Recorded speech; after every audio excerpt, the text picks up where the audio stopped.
Activist groups throughout East Asia are campaigning to make August 14th a memorial day for the women turned into sex slaves by Japanese troops during World War II.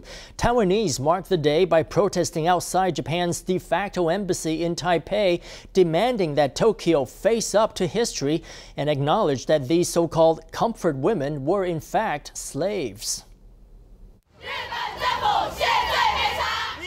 Protesters mobilized by women's groups gathered outside the Taipei office of Japan's Interchange Association to vent their anger at the Japanese government. They protested Japan's stance of no recognition, no apology, no compensation toward comfort women. In the last 2 or 3 years, Japan's government and many political figures have been distorting the history of the comfort women more than ever. 2 years ago, there were still 58 Taiwanese comfort women alive. But today, there are only 5, and they average more than 90 years old.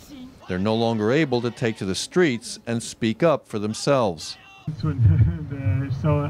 There are fewer and fewer victims who are still alive. That's really regrettable. We hope the Japanese government can move more quickly and be accountable to these women. The women's groups held up a banner with a big handprint on it as a symbolic letter of protest and gave it to an official of the Interchange Association. They hope for an apology to the comfort women and formal compensation.